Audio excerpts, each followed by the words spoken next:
Nellore rural నియోజకవర్గంలో current కష్టాలపై social media పోస్టింగ్తో ఎమ్మెల్యే కోటంరెడ్డి శ్రీధర్ రెడ్డి స్పందించారు. ఓ వ్యక్తి ఫేస్బుక్లో కొండేపాలెంలో నిరంతరం కరెంటు కష్టాలు ఉన్నాయని, టీవీలు, ఫ్రిడ్జ్లు, ఏసీలు ఎగిరిపోతున్నాయని, దీనిపై చర్య తీసుకోవాలని ఎమ్మెల్యే కోటంరెడ్డికి మొరపెట్టడంతో ఇమిడియట్ గా ఆయన అధికారులతో మాట్లాడి ఇవాళ సాయంత్రం 6 గంటలకు తనకు ఎక్స్ప్లెనేషన్ కావాలని అధికారులను ఆదేశించారు. 6 గంటలకు నెల్లూరు రూరల్ విద్యుత్ అధికారులతో సమావేశం ఏర్పాటు చేశారు.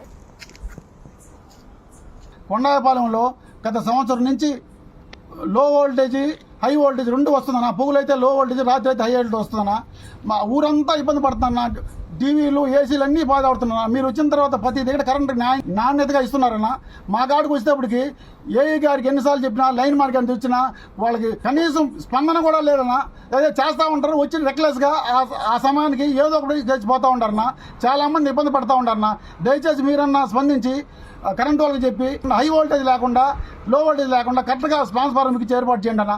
మా గిరన్న, మా సేదన్నకి నమస్కారం చేసుకుని వచ్చుకుంటున్నామన్నా. మేము పడుతున్నాం. రాత్రి అయితే 10 గంటల పైన హై వోల్టేజ్ వచ్చేస్తానన్నా. 270 వచ్చేస్తుందన్నా. స్టెబిలైజర్ పెట్టడం కూడా తప్పంట వాళ్ళు చెప్పడం, లైన్ మ్యాన్ చెప్తున్నారు. స్టెబిలైజర్ పెట్టుకోకూడదు మీరు.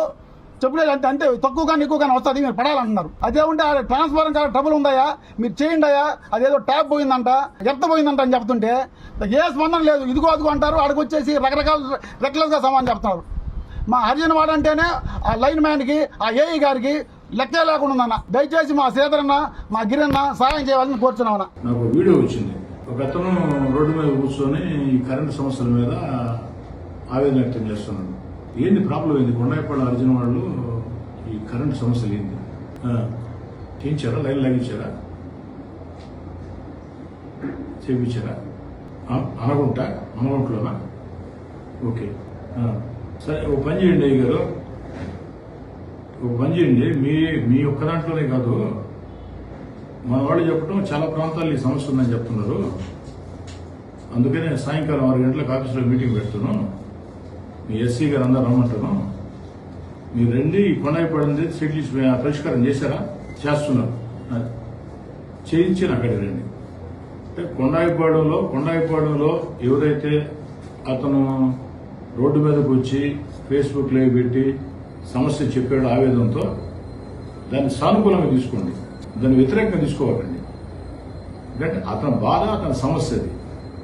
అలాంటి రోడ్డుని మనం సానుకూలంగా తీసుకొని పరిష్కారం చేసినప్పుడే గౌరవం ఉంటుంది.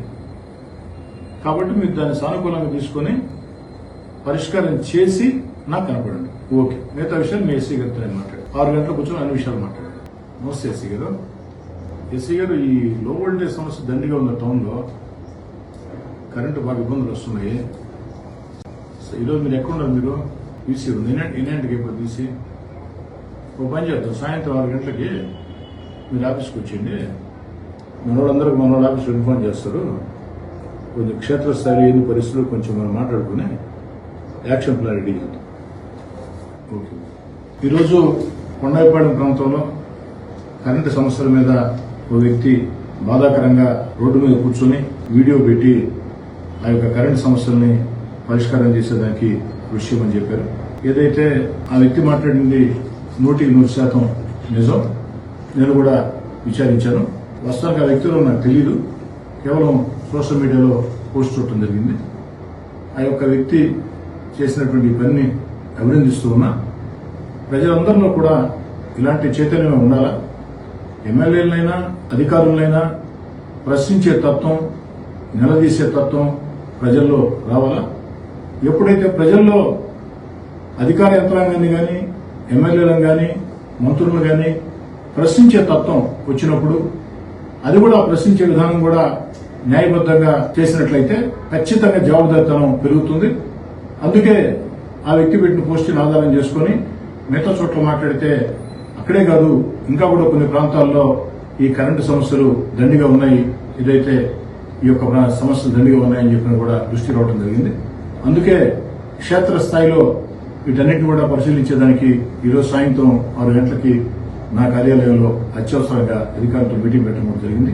ఇంకా కూడా అన్ని ప్రాంతాలకి ఫోన్లు చేసి ప్రత్యేకంగా తెలుసుకోవడం జరుగుతుంది. ఎందుకంటే తెలుగుదేశం పార్టీ కూటమి అధికారంలోకి వచ్చిన తర్వాత ఏదైతే చంద్రబాబు నాయుడు గారి ఆశీస్సులతో నెల్లూరు రూరల్ నియోజకవర్గంలో ఈ యొక్క కరెంటు ఏదైతే 3 ఫేజ్ కరెంట్ ఎక్కడ కూడా కరెంటు ఇబ్బందులు రాకూడదని అనేక ప్రయత్నాలు చేసి పూర్తి చేశాం. ఈ యొక్క చిన్న చిన్న సమస్యల వల్ల ఎక్కువ మంది ఇబ్బందులు పడే పరిస్థితి, కరెంటు ఇప్పుడు పడితే అప్పుడు పోవటం, ముఖ్యంగా ఇటీవల కాలంలో కొన్ని ఫోన్లు కూడా రావడం జరిగింది. పొదలకూరుడ ప్రాంతం నుంచి, సోపం నుంచి కూడా కొన్ని ఫోన్లు రావడం జరిగింది. కాబట్టి వాళ్ళు వచ్చినప్పుడు నేను స్పందించడం ఇది మామూలే, కానీ శాశ్వత పరిష్కారం ఉండాలన్న ఉద్దేశంతో ఇంకా కూడా ప్రజలకు పిలుపునిస్తూ ఉన్నా. ఎక్కడెక్కడైతే నెల్లూరు రూరల్ నియోజకవర్గంలో కరెంటు సమస్యలు ఉన్నాయో నేరుగా నాకే తెలియజేయండి. నా ఫోన్ నెంబర్ కూడా దీని కింద పెడుతూ ఉన్నా. నాకే వాట్సాప్ రూపంలో కానీ, టెక్స్ట్ మెసేజ్ కానీ, ఫోన్ కానీ చేయండి, నేను రిసీవ్ చేసుకుంటాను. ఇదే కాదు, మిగతా సమస్యల విషయంలో కూడా ప్రజల్లో ప్రశ్నించే తత్వం, నిలదీసే తత్వం రావాలా, అయితే అది హుందాయుతంగా ఉండాలా. ఆ రకంగా ప్రశ్నించే తత్వం ప్రజల్లో పెరగాలని చెప్పని కోరుతూ, ఒక మంచి కరెంటు సమస్యని, ఏ కొండాయిపడిన సమస్యని వాస్తవం చెప్పాలంటే మా నాయకులు ఎవరు కూడా దాన్ని నా దృష్టికి తీసుకురాలి. అలాంటిది ఒక పౌరుడు తీసుకొని వచ్చాడు. ఆ పౌరుడిని మనస్ఫూర్తిగా అభినందిస్తాం.